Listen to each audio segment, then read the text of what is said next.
하나님 아버지, 오늘도 말씀을 전할 수 있는 기회를 주셔서 감사를 드립니다. 하나님, 그저 저는 하나님 말씀을 전하는 소리가 되게 하여 주시옵소서. 하나님, 오늘도 우리 귀한 성도님 한 말씀이라도 그 말씀 붙들고 세상으로 나가서 그 사명지에서 사명을 잘 감당할 수 있도록 주님 함께하여 주시옵소서. 이 말씀의 시간을 주님께 의탁하오며 예수님의 이름으로 기도드립니다. 아멘. 여러분, 저는 우리 한양교회가 잔치집과 같이 예배 드리는 교회가 되었으면 참 좋겠습니다. 찬송하고 춤추고 울고 웃고 즐거워하고 위로하고 그렇게 서로를 격려하면서 이 주일 예배를 드릴 때마다, 아니 모든 예배를 드릴 때마다 그렇게 잔치집과 같은 예배가 드려지고 선포되어지고 우리 가운데 그런 웃음이 가득 차는 그런 교회가 되었으면 참 좋겠어요. 이렇게 잔치집과 같은 예배를 마음껏 드리는 그리스도인들과 세상 사람들 사이에 가장 뚜렷한 구별점이 하나 있습니다. 그것은 바로 믿음이라는 것입니다. 오직 의인은 믿음으로 말미암아 살리라. 하나님을 믿고 또 하나님의 아들 예수님께서 보여주신 그 십자가 사랑, 완전한 십자가 사랑에 반응하면서 그렇게 매일매일 살아가는 사람들이 믿음을 가진 그리스도인들입니다. 믿음의 터 위에서 인생이라는 집을 멋지게 건축해가며 하루하루를 살아내는 사람들, 그들이 바로 그리스도인들입니다. 그런데 여러분, 죄송한 말씀입니다만 교회 안에서 이렇게 열심히 예배 출석을 하고 또 헌금을 빠지지 않고 내고 목회자들과 가깝게 지내는 분들 중에서도 충분히 믿음의 터가 아닌 세상의 터 위에서 살아가는 분들도 계십니다. 태어날 때부터 예수 믿는 집안에서 태어나서 모태신앙이라는 그 영광스러운 이름을 달고 매주 복음의 말씀을 듣고 살아감에도 불구하고 믿음 없이 살아가는 그런 종교인들이 있다라는 것입니다. 내가 나 자신을 교회 울타리 안에서 그리스도인으로 속이면서 그렇게 살아가는 것입니다. 주님은 이런 우리의 실체를 너무나 잘 알고 계셨기 때문에 나더러 주여 주여 하는 사람, 그런 사람이라 하더라도 모두가 다 천국에 들어가는 것은 아니다 라고 이렇게 말씀을 하셨습니다. 그렇다면 우리가 믿음의 터 위에서 우리 인생의 집을 건축하며 살아간다는 것은 여러분 어떤 의미일까요? 어떤 삶이 우리가 믿음으로 살아가는 삶일까요? 오늘은 골리앗을 만난 이스라엘 왕 사울과 또 동일하게 골리앗을 만난 다윗의 이 믿음의 모습을 살펴보면서 우리의 믿음을 한번 점검할 수 있는 시간이 되었으면 좋겠습니다.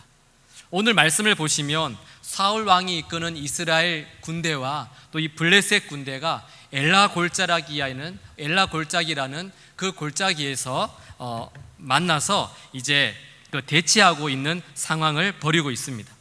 이미 이때는 이스라엘보다 훨씬 더 좋은 최신식 무기를 갖춘 블레셋 군대가 이미 유다를 침범해 들어와서 이스라엘 안에서 견고한 진영을 갖추고 있을 그때였습니다. 지금 엘라 골짜기를 사이에 두고 위쪽에는 이스라엘 군대가, 아래쪽에는 블레셋 군대가 지금 대치하고 있는 것이죠. 1절의 말씀을 보시면요, 블레셋 사람들이 그들의 군대를 모으고 싸우고자 하여 유다에 속한 소고에 모여 소고와 아세가 사이에 에베스 다밈의 진침해라고 기록하고 있습니다. 블레셋이 유다에 들어와서 전쟁을 지금 벌이고 있는 그러한 상황이었습니다. 이 블레셋 진영에는 엄청난 장수가 한 명 있었는데 여러분 잘 아시듯이 이름만 들어도 무시무시한 바로 이 골리앗이라는 장수였습니다. 성경은 이 골리앗이 얼마나 무섭고 힘 있는 사람이었는지 4절부터 7절까지 말씀을 통하여서 이 골리앗이 어떤 사람인지를 자세하게 그 개인의 신상을 공개해 주고 있습니다. 가드 사람으로서 체격도 좋고 풍채도 큰 아주 무시무시한 큰 거인이었다라는 것입니다. 성경은 골리앗을 가리켜서 싸움을 도두는 자라고 이렇게 표현하고 있습니다.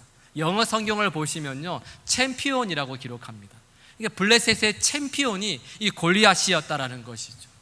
이 골리앗이 매일 아침 저녁으로 나와서 하나님의 이름을 모욕하고 하나님의 군대를 능욕하는 것입니다.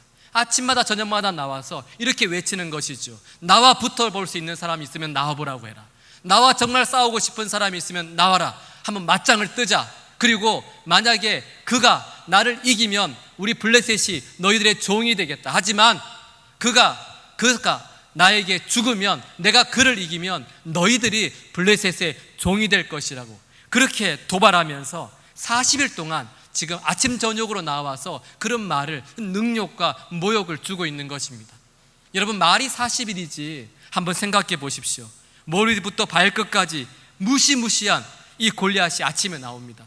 아마 저랑은 조금 달랐을 것 같아요. 이 무시무시한 골리앗이 아침에 나와가지고요, 이렇게 소리를 지른 것입니다. 우렁찬 목소리로, 천둥 소리와 같은 목소리로 하나님을 모욕합니다.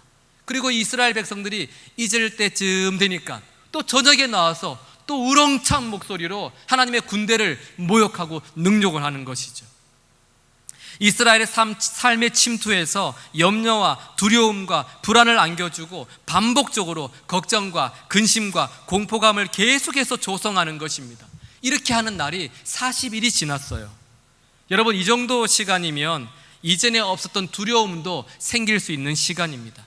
이미 오래전부터 이스라엘 사람들에게 있어서 이 블레셋 족속은 골칫거리였는데 지금은 아주 이 불난데 기름을 붓는 격으로 이제는 골리앗이 나와가지고 40일 동안 지속적으로 같은 시간 같은 장소에서 공포와 두려움과 불신을 돋우고 있으니 이 이스라엘으로서는 염려와 근심과 걱정이 학습될 수밖에 없었던 것이죠.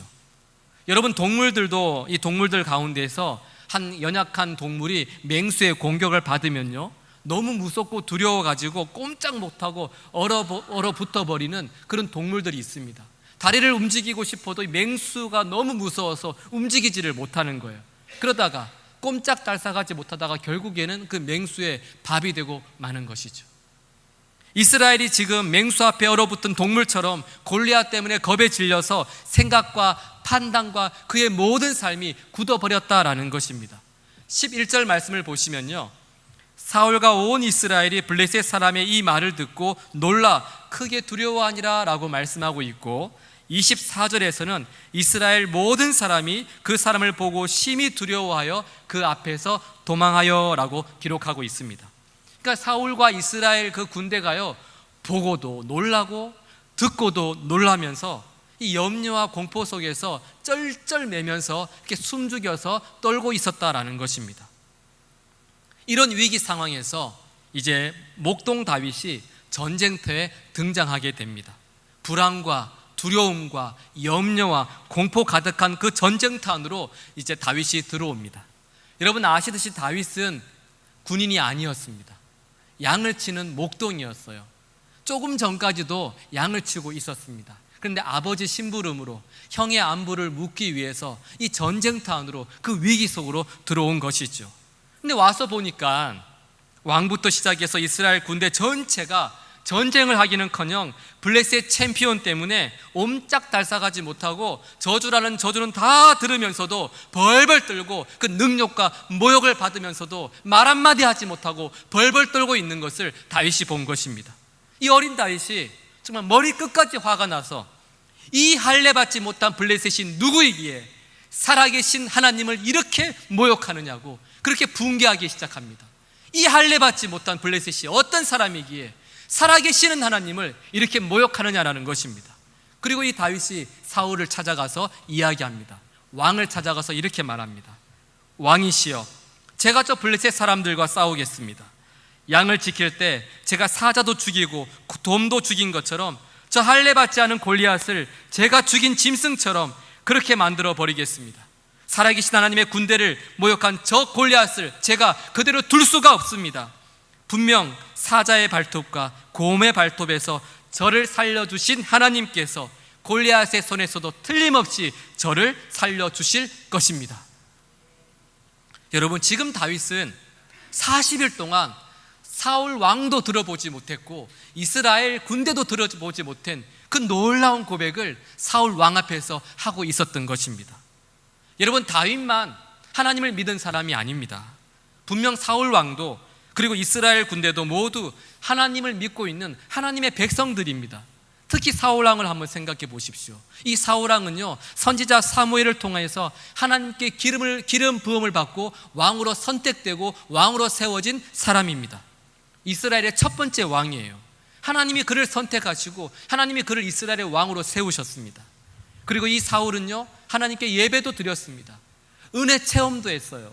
은사도 가지고 있었고요, 리더십도 있었고, 왕이었으니 어느 누구보다도 율법에 아주 해박한 사람이었을 것입니다. 또 물론 한때는 이 목회자 사무엘 선지자와도 굉장히 가까운 사이였습니다. 오늘날 우리가 믿음 좋다고 말하는 모든 조건을 갖추고 있었던 사람, 그 사람이 바로 이 사울 왕이었습니다. 그런데 보십시오. 사울과 다윗, 이 두 사람이 어떻게 이렇게 다른 반응을 보이고 있는 것입니까? 어떻게 이렇게 다를 수가 있습니까? 둘 다 믿는다고는 했지만 사울과 다윗, 이 두 사람이 가진 믿음이 달랐기 때문입니다. 이스라엘이 처한 위기의 사건 앞에서 두 사람의 믿음의 실체가 분명하게 드러나게 되었습니다. 왕 사울은 믿는다고 하면서도, 내가 예수 믿는다고 하면서도, 내가 예배를 드린다고 하면서도 인생의 위기가 닥쳐올 때마다 이스라엘에 골리앗 같은 장수가 없어서 불안해하기 시작했습니다. 최신 무기가 없어서 불안하고, 블레셋보다 힘이 약해서 불안하고, 자신이 움켜쥐고 있는 것이 없어서, 믿을 만한 사람이 없어서, 물질이 없어서, 하나님의 대리자인 이스라엘의 왕이 자신의 사명을 잊어버리고 염려하고 불안해하고 근심하면서 그렇게 쩔쩔매지 못하고 그렇게 살아가고 있었다라는 것입니다. 여러분, 이것이 왕 사울이 가지고 있었던 믿음이었습니다. 주여 주여 하면서도 그는 군사력을 믿었습니다. 주여 주여 하면서도 내가 가지고 있는 것에 더 의존하며 살았습니다. 주여 주여 하면서도 골리앗을 바라보고 살았습니다. 주여 주여 하면서도 생활의 모든 염려를 안고 그렇게 살아갔던 사람, 그 사람이 사울이었고, 이것이 사울의 믿음이었습니다. 그러나 다윗은 달랐습니다. 다윗의 믿음은 사울의 믿음과 너무나 달랐습니다. 골리앗이 하나님을 모욕하고 골리앗이 하나님의 군대를 모욕할 때 이 목동 다윗이 어떻게 행동하고 어떻게 말을 합니까, 여러분? 다윗은 두려워하지 않습니다. 다윗은 염려하지 않습니다. 다윗은 걱정하지 않습니다. 45절부터 47절까지의 말씀 우리가 한번 함께 읽어보실 텐데, 여러분들이 인생의 큰 위기를 만난 목동 다윗이라고 생각하고 한번 힘차게 이 말씀을 읽어보도록 하겠습니다. 우리 함께 읽겠습니다. 다윗이 블레셋 사람에게 이르되 너는 칼과 창과 단창으로 내게 나아오거니와 나는 만군의 여호와의 이름 곧 내가 모욕하는 이스라엘 군대의 하나님의 이름으로 내게 나아가노라. 오늘 여호와께서 너를 내 손에 넘기시리니 내가 너를 쳐서 내 목을 베고 블레셋 군대의 시체를 오늘 공중의 새와 땅의 들짐승들에게 주어 온 땅으로 이스라엘에 하나님이 계신 줄 알게 하겠고, 또 여호와의 구원하심이 칼과 창에 있지 아니함을 이 무리에게 알게 하리라. 전쟁은 여호와께 속한 것인즉 그가 너희를 우리 손에 넘기시리라. 아멘. 여러분, 그리고 다윗은 이 골리앗이라는 위기의 사건을 피하지 않고 숨지 않고 정면 돌파하기 시작합니다. 어떻게 정면 돌파합니까? 칼과 창이 아니라, 사울이 믿었던 세상의 힘이 아니라 만군의 여호와의 이름을 의지하여 온 힘을 다하여 위기 앞에서 전심으로 하나님을 향한 그 믿음과 하나님을 향한 그 신뢰함으로 지금까지 자신이 해왔던 여전한 믿음의 방식으로 세상의 챔피언, 불안과 걱정과 염려와 근심과 그 두려움의 골리앗을 무너뜨렸다는 것입니다.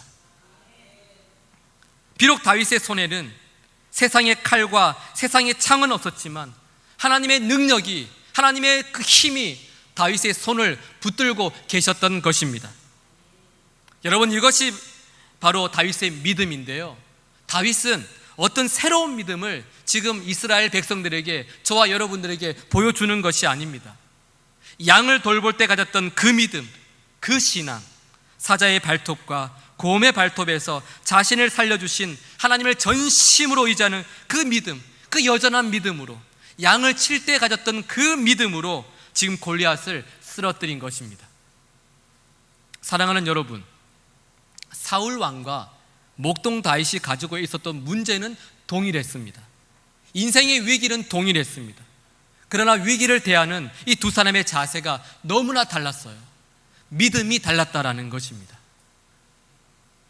우리가 인생이라는 집을 건축하다 보면 예기치 않게 크고 작은 위기의 사건들을 만나게 됩니다. 그 위기 앞에서 우리가 어떻게 반응하는가로 우리의 믿음의 실체가 드러나게 되는 것입니다. 여러분, 우리는 일이 잘 풀릴 때는요, 누구나 하나님께 영광이라고 말할 수 있습니다. 사업이 잘 되고 부부 사이가 좋고 건강할 때는 모두가 하나님께서 하셨습니다라고 고백하고 그렇게 감사를 드릴 수가 있어요. 저도 마찬가지입니다. 그런데 인생의 위기를 만났을 때, 내가 해결할 수 없는 세상의 챔피언을 만났을 때 여러분들은 어떻게 반응하고 계십니까? 골리앗 앞에서 여러분들은 사울입니까? 다윗입니까?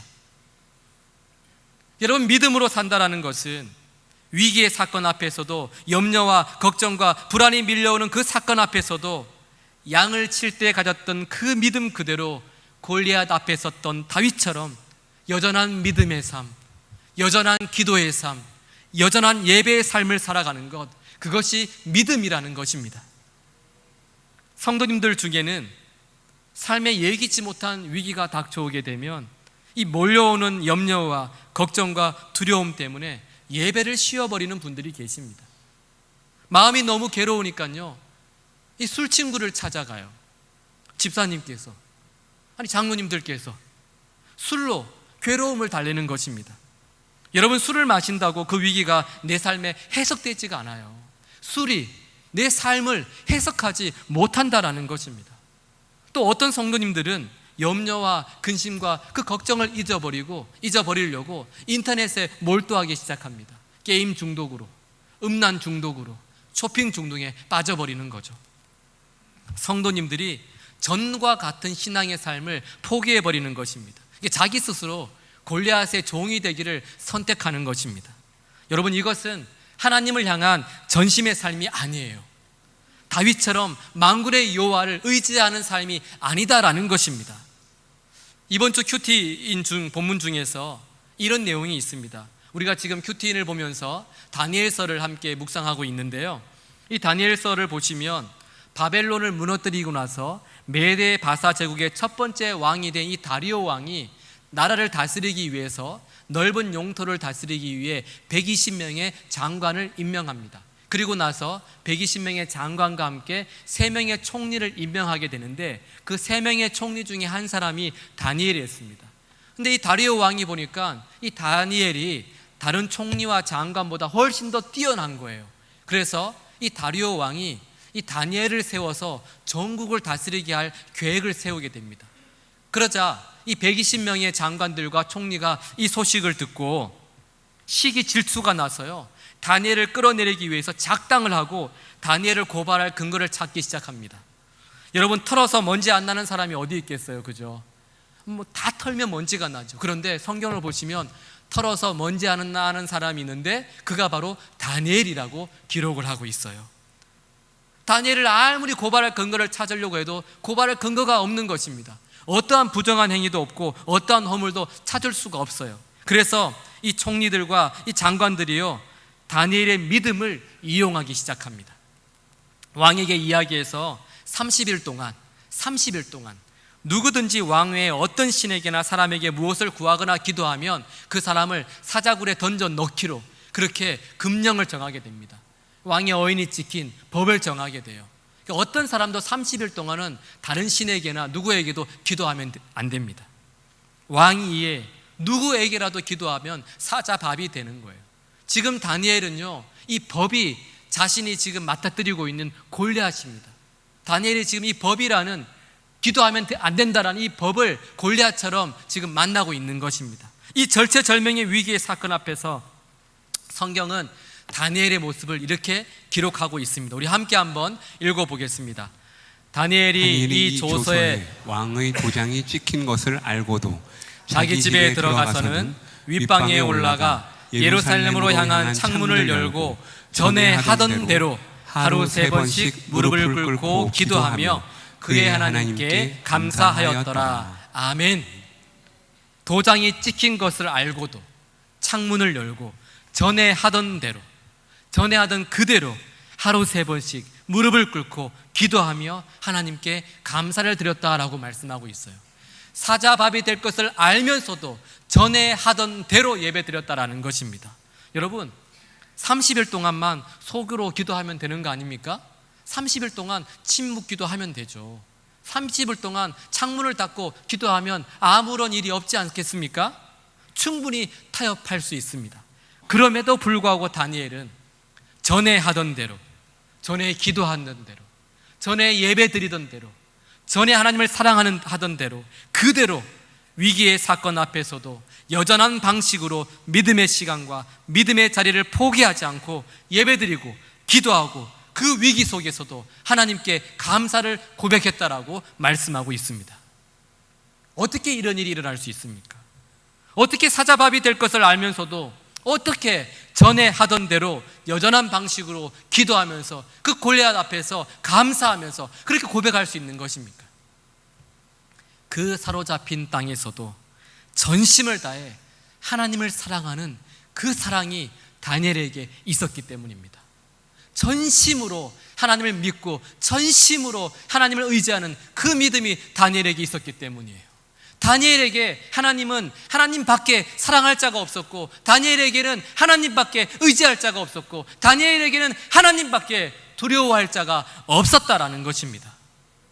여러분, 이것이 믿음의 터 위에서 인생이라는 집을 건축하는 사람들의 모습입니다. 위기의 사건 앞에서도 염려하고 근심하고 걱정하는 것은 믿음의 방식이 아니에요. 염려와 걱정이 우리의 기도와 우리의 예배 시간을 다 빼앗아 버리는 것입니다. 위기를 만나도 여전한 방법으로 만군의 여호와의 이름을 부르고 여전한 방법으로 하나님을 의지하며 기도하고 찬양하고 예배하고 그 신앙의 자기를 지키는 것, 이것이 믿음의 사람들의 믿음의 방법이라는 것입니다. 여러분, 염려와 믿음은 결코 함께 할 수가 없습니다. 위기의 사건, 내가 해결할 수 없는 사건 때문에 삶의 염려가 내 삶에 쑥 들어오게 되면요, 믿음이 사라져요. 염려하면서 믿음으로 산다? 근심과 걱정과 불안을 가득 안고 믿음으로 산다? 여러분, 거짓말입니다. 제가 너무 불안한데 지금 믿음으로 살고 있어요. 거짓말이에요, 여러분. 여러분 다 경험해 보셨잖아요. 여러분 걱정하실 때 믿음이 있으셨습니까? 여러분 염려하고 계실 때, 불안해하고 계실 때 믿음이 있으셨습니까? 염려를 바라보고 걱정을 묵상하면 묵상할수록 이 염려의 덩어리가요, 산에서 내려오는 눈덩이처럼 내려올 때마다 점점 더 커져서 결국에는 우리의 믿음을 다 몰아내버리는 것입니다. 예수님께서도 하나님의 통치 안에 있는 하나님 나라 백성들이 어떻게 살아가야 하는지를 가르쳐 주시는 이 산상수훈에서 분명하게 믿음과 염려를 결부시켜서 말씀하고 계십니다. 마태복음 6장 25절과 30절까지의 말씀을 보시면 대략적으로 이런 내용이 나옵니다. 목숨을 위하여 무엇을 먹을까 무엇을 마실까, 몸을 위하여 무엇을 입을까 염려하지 말라. 또 너희가 어찌 의복을 위하여 염려하느냐. 오늘 있다가 내일 아궁이에 던져지는 들풀도 하나님이 이렇게 입히시거든 하물며 너희일까 보냐. 믿음이 작은 자들아, 염려하지 마라, 염려하지 마라. 염려하는 자들은 믿음이 작은 자다, 이렇게 말씀하고 계시는 것입니다. 염려하며 사는 것은 여러분 하나님 나라 백성의 삶이 아닙니다. 이제 말씀을 마치도록 하겠습니다. 내 믿음의 실체가 고스란히 드러나는 때가 있습니다. 내가 믿음으로 살고 있는지 아니면 평생을 종교인으로 살고 있는지를 직면하는 시간이 나타나게 됩니다. 그 시간은 바로 내 삶의 세상의 챔피언 골리앗이 드러나는 때입니다. 골리앗이 나타나면 우리는 지금까지 내가 골리앗 앞에서 사울처럼 살아왔는지 아니면 다윗처럼 살아왔는지 그 삶이 증명되게 되는 것입니다. 사울처럼 예배드리고 성령 체험하고 헌금을 드리고 모태신앙으로 자라서도 염려와 걱정과 두려움에 압도되어서 그렇게 살아간다면 그것은 믿음이 아닙니다. 주여 주여 주님을 부르고 있지만 여전히 사울 왕처럼 살아간다면 그것은 믿음 없는 삶을 살아가고 있는 것입니다. 그러나 여러분, 믿음으로 산다라는 것은 다윗처럼 골리앗 앞에서도 들판에서 양을 칠 때와 똑같이 여전한 방식으로 골리앗을 만나도 만군의 여호와의 이름을 의지하며 나아가는 것입니다. 두려움과 걱정과 근심의 골리앗 앞에서도 예수의 이름을 붙들며 예수님 앞에서 끝까지 견디며 그렇게 믿음으로 살아가는 것입니다. 믿음으로 살아간다는 것은 다니엘처럼 사자 굴에 던져져서 사자 밥이 되는 그 위기 속에서도 전에 하던 대로 여전한 방식으로 하나님께 기도하고 하나님께 예배하고 하나님을 바라보는 것입니다. 염려와 근심과 걱정의 상황 속에서도 끝까지 하나님을 선택하는 것, 이것이 믿음입니다. 불이익을 당해도 예배드리고 동료들로부터 핀잔을 듣고 조롱을 받아도 전에 하던 대로 기도하고 전도하고 감사하면서 사명자로 살아가는 것, 이것이 바로 믿음으로 살아가는 것입니다. 사랑하는 한양교회 성도 여러분, 다윗 앞에서 세상의 챔피언 골리앗은 완전히 무너졌습니다. 하나님께서 하나님을 향해 전심으로 살아가는 그 다윗의 손에 골리앗을 넘겨주셨습니다. 내가 지금 어떤 불행을 가지고 있다 하더라도, 어떤 실패와 위기를 만났다 하더라도 그것과 상관없이 우리가 전심으로 여호와 우리 하나님만을 의지하고 사랑하고 믿고 나아간다면, 하나님께 붙어서 말씀에 붙어서 그렇게 믿고 나아간다면 하나님께서 하나님의 때에 하나님의 방법으로 반드시 우리 앞에 있는 그 골리앗을 무너뜨려 주실 것입니다. 하나님께서 반드시 우리로 하여금 승리의 삶을 살아갈 수 있도록 인도해 주실 것입니다. 이런 위기 속에서 이와 같은 믿음으로 세상의 골리앗을 이기며 살아가는 저와 여러분들이 될 수 있기를 주님의 이름으로 축복합니다. 여러분, 문제는 다 동일해요. 예수 믿는 사람, 세상 사람 모두가 다 동일한 문제를 가지고 살아갑니다. 하지만 그 문제 앞에서 예수님을 믿는 사람들은 여전한 방식으로 믿음의 삶을 살아가고 여전한 방식으로 예배드리고 여전한 방식으로 주님을 높인다라는 것입니다.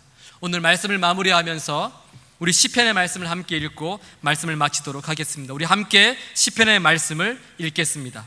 내 영혼아, 내가 어찌하여 낙심하며 어찌하여 내 속에서 불안해하는가? 너는 하나님께 소망을 두라. 그가 나타나 도우심으로 말미암아 내가 여전히 찬송하리로다. 아멘. 너는 하나님께 소망을 두라. 그가 나타나 도우심으로 말미암아 내가 여전히 찬송하리로다. 이 시인의 고백이 골리앗 앞에서 믿음으로 살아가는 저와 여러분들의 신앙의 고백이 될 수 있기를 주님의 이름으로 축복합니다. 아멘. 기도하시겠습니다. 사랑과 은혜가 풍성하신 하나님 아버지, 위기의 사건 속에서 세상의 골리앗 앞에서도 우리 성도님들 다윗처럼 살게 하여 주시옵소서. 사자 밥이 되는 위기의 사건 속에서도 우리 성도님들 다니엘처럼 그렇게 전에 하던 대로 믿음의 삶을 살아낼 수 있도록 주님 함께하여 주시옵소서. 만군의 하나님 여호와만을 진심으로 의지하며 전심으로 바라보며 여전한 방식으로 믿음의 삶을 살아 하나님께서 부어주시는 그 놀라운 승리를 이 사명지에서 사명을 감당함으로 누릴 수 있도록 주님 함께하여 주시옵소서. 감사드리며 예수님의 이름으로 기도드립니다. 아멘.